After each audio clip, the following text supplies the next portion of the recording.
26. Dangerous Confessions, Part 1.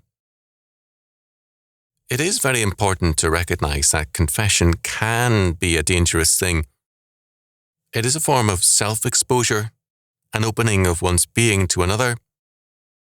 It is for this reason that the Roman Catholic Church has insisted on the total inviolability of the confessional. It can be argued that when the one making the confession refuses to make restitution, do penance, or whatever is indicated, no true confession has been made, and the priest or pastor is not bound. In any case, confession can be dangerous depending on whom it is made to.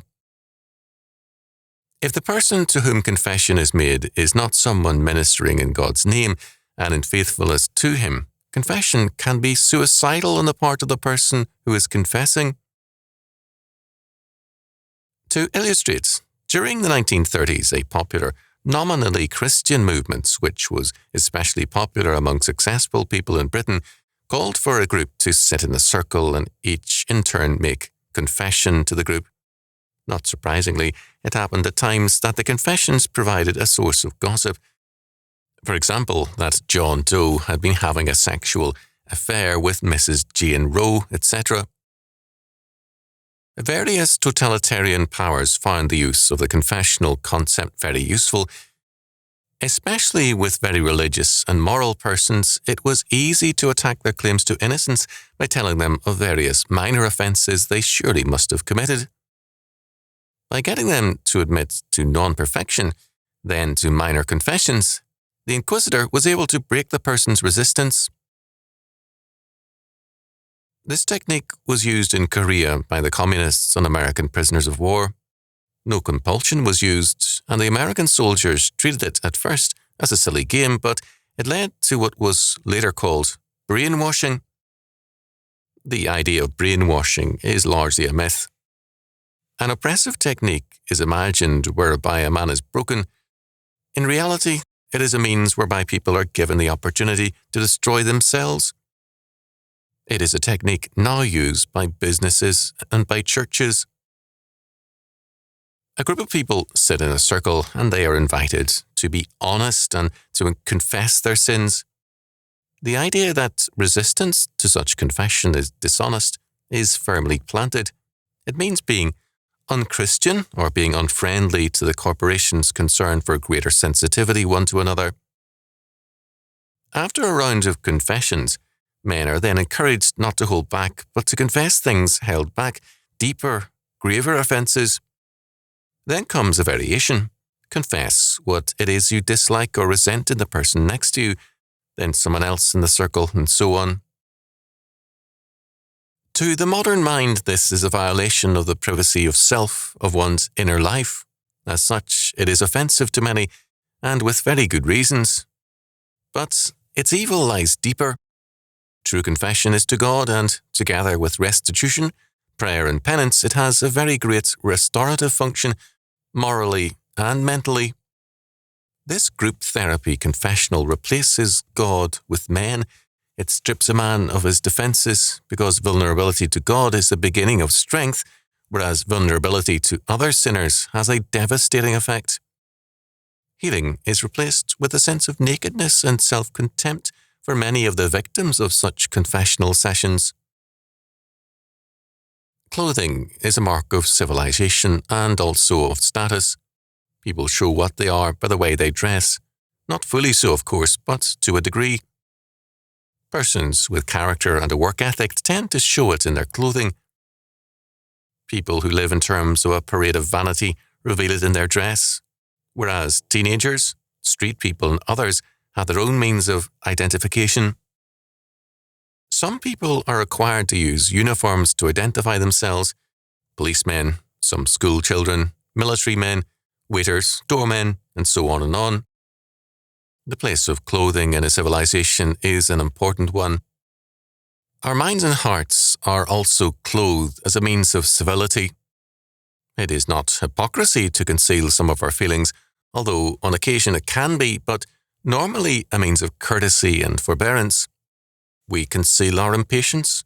We hide our boredom because we have no right to expect others to be stimulating and intensely interesting at all times.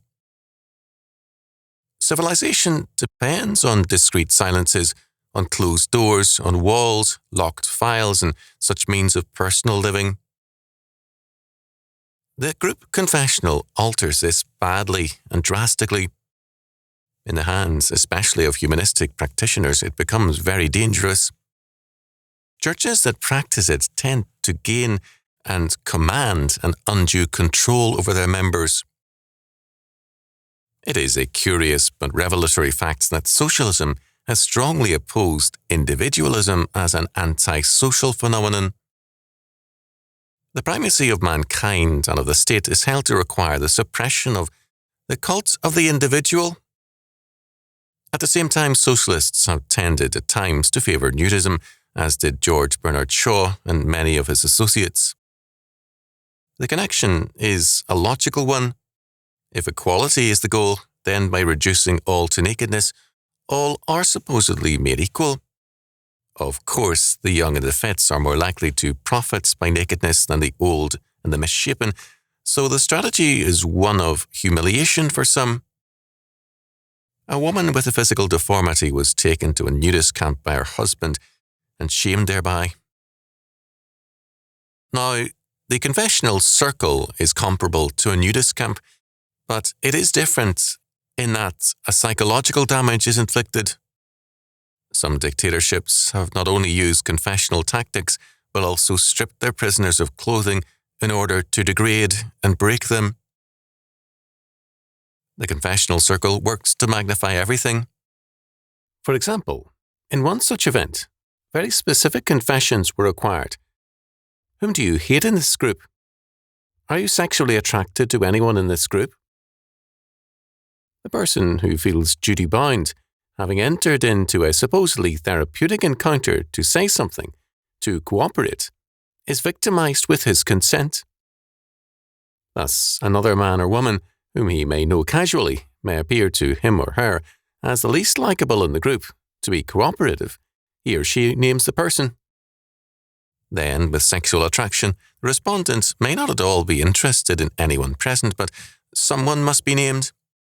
The results can be devastating. Something has been created by speech which previously did not exist. A hatred or a sexual attraction. In a perverse and evil way, such humanistic confessions try to make some words into flesh. Therapy encounters can, and sometimes do, lead to problems. They help bring certain things into existence. Our civilization, like every advanced one before us, represents ideas concretized and made the evidence of human action. No society begins with technology, but invents technology because its thinking leads to it. When the faith and thinking of a culture decays, so too in time does its technology and its everyday life. After all, quote-unquote modern plumbing and piped water existed in more than one ancient and now barely known culture, as witnessed the Minoan excavations. In a Christian culture, confession of sins is to God, the confession of faith is to men, and the works of faith are developed in every sphere of life and thought. The culture grows and develops as the faith does. The arts, sciences, works, and technology of a culture represents a developing confession. The people develop the presuppositions of their lives. No less than books and architecture, a culture is a confessional expression. The humanistic confessional shatters all this. The confession of sins to a group is not a therapeutic activity, but a venting of society's worst side without any forgiveness of sins ensuing. The participant is expected to be grateful for bearing a soul when no grace nor forgiveness results.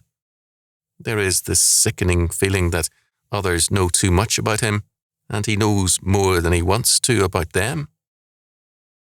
The results are anti-growth with respect to his sanctification, his family life, his work, and his functioning. Freud held that the goal of psychoanalysis is not to cure the person, but simply to give him or her self-understanding. There is no possible growth in mere understanding. One man, more or less pushed into such a group meeting by his company's policy, said he went into it feeling like a fool for being there and came out convinced he was for having gone. He half wished that he were Catholic so that he could do penance for going to the meeting. To turn a man inside out is arrogance, since the minister or therapist has no grace to offer, nor forgiveness of sins. One byproduct of this dangerous form of the confessional has been its extension into the popular culture. Television has many hours devoted to people confessing all kinds of practices with neither contrition nor repentance. The world of popular music, especially rock and roll, has become an arena for braggarts and arrogant confessions of hatred, perversion, malice, and all kinds of evil. In the world created by Freud, there is no cure, only self-understanding.